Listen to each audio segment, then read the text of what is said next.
Chapter 7 The Home Under the Ground. One of the first things Peter did next day was to measure Wendy and John and Michael for hollow trees. Hook, you remember, had sneered at the boys for thinking they needed a tree apiece, but this was ignorance, for unless your tree fitted you, it was difficult to go up and down, and no two of the boys were quite the same size. Once you fitted, you drew in your breath at the top, and down you went at exactly the right speed, while to ascend you drew in and let out alternately, and so wriggled up. Of course, when you have mastered the action, you are able to do these things without thinking of them, and nothing can be more graceful. But you simply must fit, and Peter measures you for your tree as carefully as for a suit of clothes, the only difference being that the clothes are made to fit you, while you have to be made to fit the tree.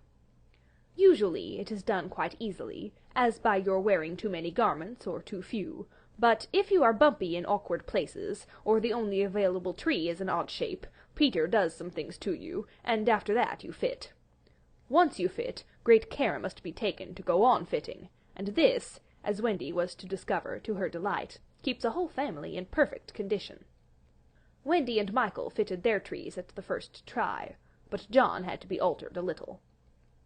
After a few days' practice, they could go up and down as gaily as buckets in a well. And how ardently they grew to love their home under the ground, especially Wendy. It consisted of one large room, as all houses should do, with a floor in which you could dig if you wanted to go fishing, and in this floor grew stout mushrooms of a charming colour, which were used as stools. A never tree tried hard to grow in the centre of the room, but every morning they sawed the trunk through, level with the floor. By tea-time it was always about 2 feet high, and then they put a door on top of it, the whole thus becoming a table. As soon as they cleared away, they sawed off the trunk again, and thus there was more room to play. There was an enormous fireplace, which was in almost any part of the room where you cared to light it, and across this Wendy stretched strings, made of fibre, from which she suspended her washing. The bed was tilted against the wall by day, and let down at 6:30, when it filled nearly half the room, and all the boys slept in it, except Michael, lying like sardines in a tin. There was a strict rule against turning round until one gave the signal, when all turned at once. Michael should have used it also, but Wendy would have a baby, and he was the littlest, and you know what women are, and the short and the long of it was, he was hung up in a basket. It was rough and simple, and not unlike what baby bears would have made of an underground house in the same circumstances. But there was one recess in the wall, no larger than a bird-cage, which was the private apartment of Tinker Bell. It could be shut off from the rest of the house by a tiny curtain, which Tink, who was most fastidious, always kept drawn when dressing or undressing. No woman, however large, could have had a more exquisite boudoir and bedchamber combined. The couch, as she always called it, was a genuine Queen Mab, with club legs, and she varied the bedspreads according to what fruit blossom was in season. Her mirror was a Puss in Boots, of which there are now only 3, unchipped, known to fairy dealers. The washstand was pie crust and reversible, the chest of drawers an authentic Charming VI, and the carpet and rugs the best, the early period, of Marjorie and Robin. There was a chandelier from Tiddlywinks for the look of the thing, but of course she lit the residence herself. Tink was very contemptuous of the rest of the house, as indeed was perhaps inevitable, and her chamber, though beautiful, looked rather conceited, having the appearance of a nose permanently turned up. I suppose it was all especially entrancing to Wendy, because those rampageous boys of hers gave her so much to do. Really, there were whole weeks when, except perhaps with a stocking in the evening, she was never above ground.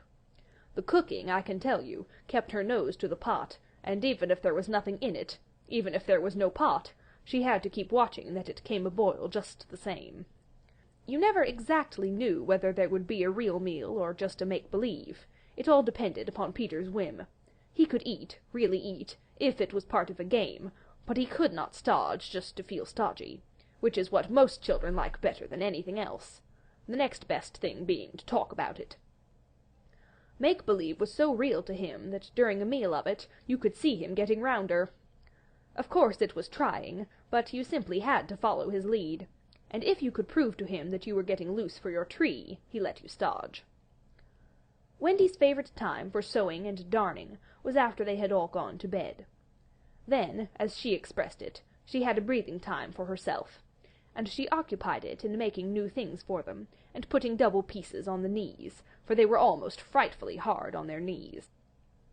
When she sat down to a basketful of their stockings, every heel with a hole in it, she would fling up her arms and exclaim, "Oh dear, I'm sure I sometimes think spinsters are to be envied." Her face beamed when she exclaimed this. You remember about her pet wolf. Well, it very soon discovered that she had come to the island, and it found her out, and they just ran into each other's arms. After that it followed her about everywhere. As time wore on, did she think much about the beloved parents she had left behind her? This is a difficult question, because it is quite impossible to say how time does wear on in the Neverland, where it is calculated by moons and suns, and there are ever so many more of them than on the mainland. But I am afraid that Wendy did not really worry about her father and mother. She was absolutely confident they would always keep the window open for her to fly back by, and this gave her complete ease of mind. What did disturb her at times was that John remembered his parents vaguely only, as people he had once known, while Michael was quite willing to believe that she was really his mother. These things scared her a little, and, nobly anxious to do her duty, she tried to fix the old life in their minds by setting them examination papers on it, as like as possible to the ones she used to do at school. The other boys thought this awfully interesting, and insisted on joining, and they made slates for themselves, and sat round the table, writing and thinking hard about the questions she had written on another slate, and passed round. They were the most ordinary questions. What was the colour of mother's eyes? Which was taller, father or mother? Was mother blonde or brunette? Answer all 3 questions if possible. A. Write an essay of not less than 40 words on how I spent my last holidays, or the characters of father and mother compared. Only one of these to be attempted. Or 1. Describe mother's laugh. 2. Describe father's laugh. 3. Describe mother's party dress. 4. Describe the kennel and its inmate.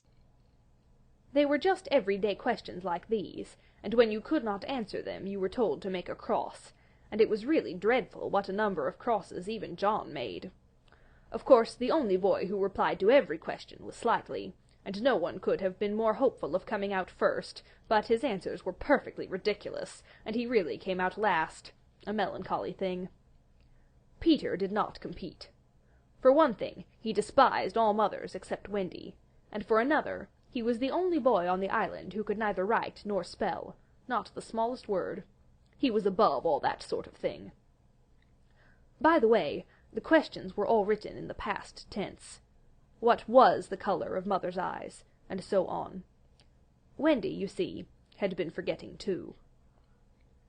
Adventures, of course, as we shall see, were of daily occurrence, but about this time Peter invented, with Wendy's help, a new game that fascinated him enormously, until he suddenly had no more interest in it, which, as you have been told, was what always happened with his games.